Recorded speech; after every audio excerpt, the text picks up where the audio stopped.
Halo, assalamualaikum teman-teman semua. Di sini saya akan menjelaskan bagaimana memelihara ikan laut. Yang saya pelihara hanya ikan dan anemon, kemudian dengan beberapa algae, tanpa menggunakan skimmer, tanpa menggunakan chiller. Ini asli ya, bukan baru bikin terus bikin video gitu, maksudnya bikin tank terus udah buat review, padahal nanti beberapa bulan kemudian ikannya mati. Kalau ini sudah berjalan 6 bulan.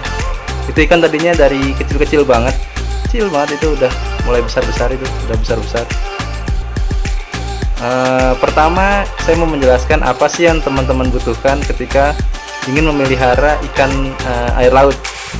Ikan air laut yang dimaksud adalah tanpa koral ya. Jadi kalau teman-teman mau melihara koral, lebih baik dengan equipment atau perlengkapan yang lebih baik lagi. Ini hanya untuk fish only, yang pengalaman saya hanya untuk fish only dan anemon.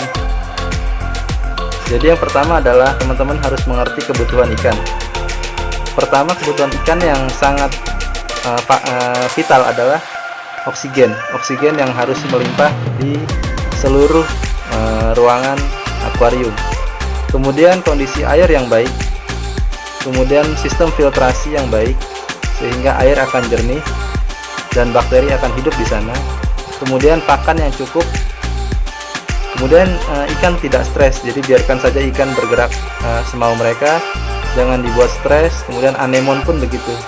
Kalau anemon jalan-jalan nggak apa-apa, biarin aja, karena seperti itu karakter anemon. Jadi anemon ada yang suka diam, ada yang suka jalan-jalan. Di sini saya punya 3 anemon. Yang 2 anemon jagung, yang 1 anemon susu. Nah, anemon susu itu lagi sakit karena kemarin adik saya lupa matiin lampu selama 3 hari, jadinya dia sakit pas saya keluar kota. Lalu yang berikutnya adalah lingkungan yang baik. Lingkungan yang baik itu artinya teman-teman harus menyiapkan tempat bersembunyi ikan, di sini, agar supaya ikan merasa aman berada di dalam tangki. Jadi paling tidak teman-teman itu menyediakan tempat yang menyerupai habitat aslinya di laut. Nah, kemudian yang berikutnya adalah teman-teman harus paham karakter biota. Paham karakter biota di sini maksudnya misalnya anemon jagung ini.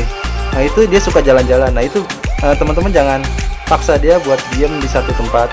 Terus misalnya ikan balongan itu tidak bisa dicampur dengan ikan balongan lain kecuali teman-teman punya banyak anemon. Terus misalnya teman-teman memelihara ikan keling. Nah, teman-teman harus tahu juga bahwa ikan keling itu hanya muncul dari pagi hari sampai sore hari. Jadi untuk teman-teman yang bekerja di pagi hari sampai sore hari, ikan keling tidak cocok untuk dipelihara karena nanti akan mati karena dia tidak dapat makanan. Terus misalnya ikan betok-betok yang suka teritorial dan galak. Nah, teman-teman harus tahu juga trik-triknya untuk memelihara ikan-ikan galak. Jadi teman-teman harus menyediakan tempat persembunyian yang banyak. Terus ikan kepe misalnya yang susah untuk dilatih makan, teman-teman harus sabar buat melatihnya. Nah, terus kemudian yang perlu diperhatikan lagi adalah sinar yang cukup. Jadi sinar yang cukup hanya 12 jam ya. Kemudian beli ikan usahakan dengan ukuran yang sama, dan jumlah ikan pun jangan overpopulasi. Jadi usahakan jumlah ikan di dalam tank itu sesuai dengan ukuran tank teman-teman sekalian. Nanti saya akan menjelaskan bagaimana cara pengikatan oksigen dan apa sih pentingnya oksigen di dalam akuarium tersebut. Jadi oksigen di dalam akuarium itu sangat penting. Karena apa? Karena selain untuk pernafasan ikan, oksigen juga diperlukan oleh bakteri untuk hidup. Jadi bakteri yang dimaksud di sini adalah bakteri aerob yang membutuhkan oksigen untuk hidup. Sehingga banyak bakteri yang hidup di situ, dan juga nanti bakteri tersebut akan mengubah amoniak menjadi zat yang tidak berbahaya. Nah, bakteri-bakteri tersebut juga membutuhkan karbon. Jadi untuk mengubah amoniak, bakteri membutuhkan karbon dan juga oksigen untuk dapat mengubah amoniak menjadi nitrat. Kemudian bakteri tersebut juga butuh makan. Jadi teman-teman usahakan kasih makan ikan itu dengan biota yang hidup, misalnya cacing beku atau apa gitu ya, minimal 2 hari sekali dikasih makan seperti itu. Terus kasih makan anemon juga misalnya dengan ya, udang beku kah, atau dengan cacing beku juga dia doyan. Nah, sisa-sisa dari biota-biota yang tadi mati itu kan masih ada sisa-sisanya kan. Nah, itu nanti akan menjadi makanan bakteri. Jadi usahakan kita memberi makan bakteri dengan cara seperti itu, dan jangan over. Teman-teman jangan kasih makan ikan itu secara berlebihan, nanti malah jadi racun untuk mereka. Teman-teman semua, saya akan menjelaskan bagaimana proses pengikatan oksigen di dalam akuarium. Nah, di sini saya punya 2 power head. Ini power head pertama ada di SAM, yaitu saya pakai Aquaman 2200 liter per hour. Harganya 93.000 teman-teman, murah. Terus power head yang kedua saya punya Aquaman juga 1600 LPH, harganya 53.000. Kemudian saya punya satu wave maker Amara AA8710, harganya 80.000. Ini terbukti sudah kuat 6 bulan. Tank yang saya gunakan 60 x 60 x 60 dengan tebal 5 mm tapi full belt. Jadi samping-sampingnya semua dengan belt. Terus tadinya akuariumnya cuman kotak polos aja. Terus saya buat SAM sendiri, SAM belakang sendiri dengan menggunakan akrilik tebalnya 5 mm. Ukuran SAM di sini 15 x 60, terus tingginya juga 60. Nah, sekarang saya mau menjelaskan bagaimana proses pengikatan oksigen. Pertama, fungsi power head di sini adalah untuk membuat lonjakan air di sini di atas permukaan menteng. Nah, jadi di sini ada lonjakan air terjadi di sini. Cuman kalau teman-teman membuat lonjakan air jangan terlalu tinggi, karena kalau lonjakan airnya terlalu tinggi nanti air akan ciprat-ciprat keluar. Nah, itu akan menyebabkan air cepat habis. Terus fungsi wave maker di sini pun untuk membuat lonjakan air di sini. Nah, ketika sudah ada lonjakan air di sini, otomatis aliran air pun akan lancar. Maksudnya ada air yang langsung kebuang ke SAM. Jadi untuk membantu proses sirkulasi. Jadi untuk membantu proses sirkulasi, selain untuk jadi fungsi wave maker dan power head di sini selain untuk proses pengikatan oksigen dengan lonjakan air ini, dia juga membantu untuk proses sirkulasi lebih cepat. Jadi di sini nanti ada lonjakan air. Nah, air di sini akan terbuang ke SAM, tapi ada juga yang tidak terbuang ke SAM, makanya dia akan berputar sini. Nah, di sini pun ada lonjakan air yang akan menyebabkan arus. Jadi air di permukaan tank juga akan berputar. Itu menyebabkan oksigen akan merata di permukaan tank. Bagaimana dengan di SAM? Nah, di sini adalah intinya. Jadi air ini SAM belakang tampak depan ya. Ini kan tampak atas. Ini permukaan menteng tampak atas. Ini SAM-nya tampak atas. Kalau ini tampak depan. Jadi nanti air akan turun di sini kan. Nah, jadi turun di sini. Air akan turun masuk ke SAM sini. Set, air akan turun di sini. Nah, ketika air turun di sini juga ada waterfall. Nah, ketika ada waterfall di sini, berarti terjadilah pengikatan oksigen di sini. Lalu air akan turun melalui busa, tersaring oleh busa, kemudian tersaring oleh karang jahe, dia masuk ke sini, tersaring oleh karang jahe lagi, baru dia loncat ke sini. Nah, saya buat seperti ini dikasih 45 derajat di sini, agar supaya loncatan air di sini atau waterfall di sini sempurna, jatuhnya bagus gitu. Ketika air jatuhnya sempurna, di sini akan terikat O2 lagi. Sini baru nanti akan disalurkan oleh power head ke menteng lagi. Jadi nanti sini menteng lagi sini. Di bawah dia, posisi bawah ini kan permukaan kan. Power head 2 ini permukaan, nanti kalau dari power head 1 nanti dia jatuhnya ke bawah, menteng bawah. Dasarnya menteng. Itu teman-teman. Jadi di sini ada pengikatan oksigen di sini, kemudian di sini, kemudian di sini, dan di sini. Jadi akuarium kita akan kaya oleh oksigen, karena banyak pengikatan oksigen di banyak tempat. Jadi seperti itu teman-teman. Kenapa di sini ada arang batok?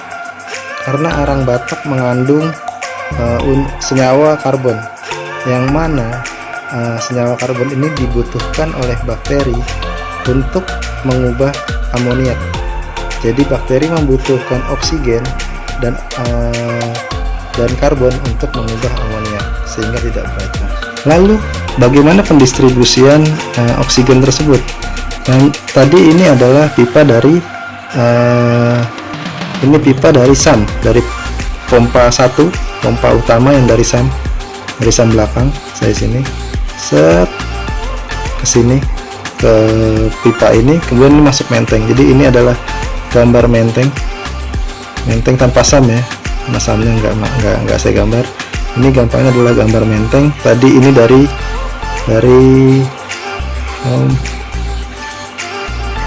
pH1, ini dari pompa 1, set air ke sini. Nah, pendistribusiannya di sini ini yang berbeda dari yang lain. Kalau saya menggunakan pipa, di mana di sini saya lubang-lubangi, banyak lubang-lubang kecil di sini. Fungsinya adalah apa? Fungsinya supaya air yang keluar itu merata ke seluruh dasar akuarium. Jadi misalnya ini dasar.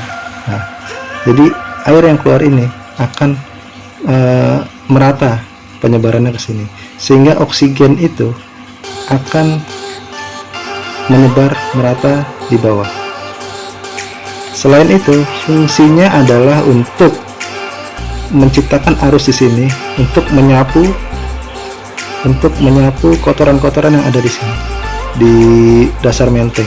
Jadi kotoran yang ada di dasar menteng nanti akan tersapu bersih seluruhnya ke atas. Jadi gitu. Beda ketika teman-teman cuma pakai satu output di sini misalnya, dia akan menciptakan putaran di sini nantinya. Nah, putaran ini kebanyakan adalah kotoran-kotoran yang ada di lingkar luar putaran itu tidak terangkat. Jadi yang terangkat adalah kotoran-kotoran yang ada di pusat lingkaran. Tapi kalau seperti ini, keuntungannya apa? Oksigen merata.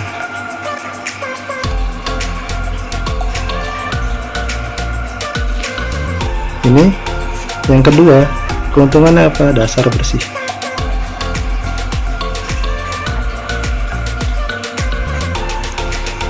Ini keuntungan yang kedua. Dulu awalnya saya pakai yang kayak gini, cuman ikan, maksudnya yang kayak gini itu saya nggak lubang-lubangin.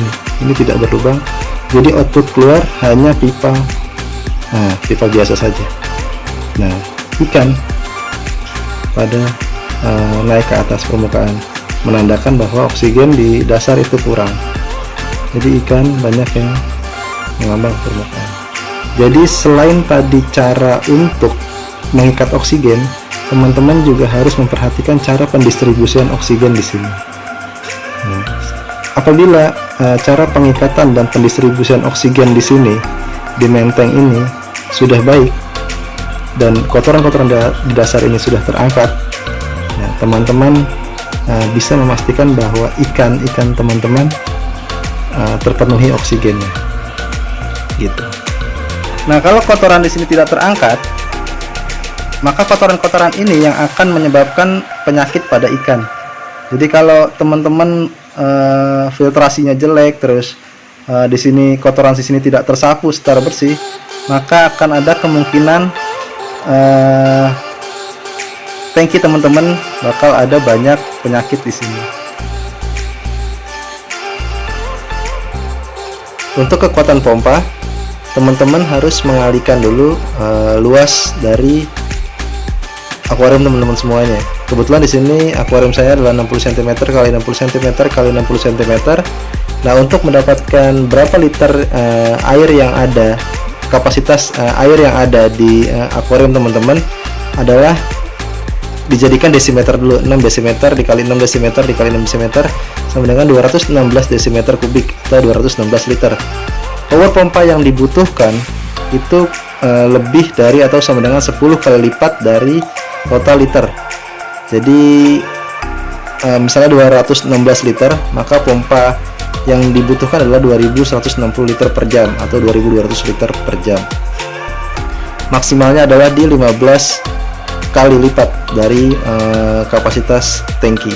Itu dikarenakan jika nanti pompanya kurang, powernya kurang, maka output di sini akan lemah sehingga oksigennya tidak merata, kemudian juga akuarium tidak jadi bersih, dan nanti yang ada nanti akuarium teman-teman banyak penyakitnya karena banyak di sini terjadi kotoran-kotoran yang tidak terbuang. Jadi seperti itu kan. Tadi kan lewat ilustrasi gambar, sekarang langsung. Ini adalah power head kedua. Nah, ini lonjakan airnya. Ini adalah proses pengikatan oksigen di sini. Kemudian ini wave maker, dia juga ada lonjakan air di sini. Ini pengikatan oksigen di sini. Nah, air berputar di sini, membuat oksigen kaya di permukaan air. Terus juga dia membantu sirkulasi. Jadi air yang turun ke SAM menjadi lebih cepat. Nah, di SAM ini, nah ini SAM saya.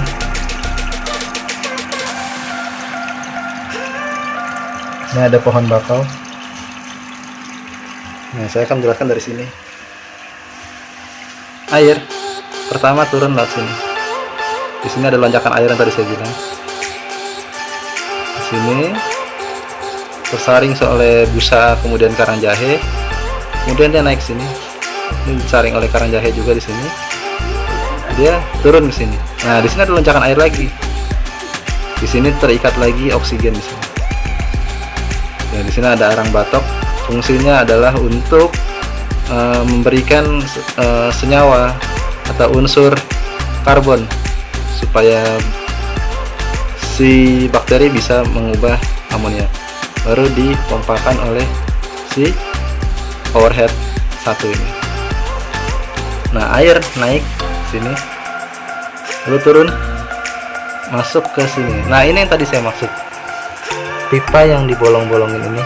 Nah, pipa yang dibolong-bolongin ini mendistribusikan air secara merata ke sini. Nah, jadi kotoran-kotoran akan terangkat. Dan juga pendistribusian oksigen di dasar dan di sisi tengah itu merata, sehingga oksigen di dalam akuarium tidak kurang, malah justru melimpah sekali. Karena terjadi lonjakan air banyak, 1, 2, 3, terus 4, dan didistribusikan secara merata di sini. Oke teman-teman. Ya, kurang lebih seperti itu penjelasan dari saya. Untuk teman-teman yang misalnya merasa pakai skimmer kayaknya lebih aman deh, ya nggak apa-apa teman-teman. Ini saya hanya untuk teman-teman yang misalnya kurang dana untuk memelihara ikan, cuman kok pengen gitu melihara ikan laut. Nah, caranya seperti itu.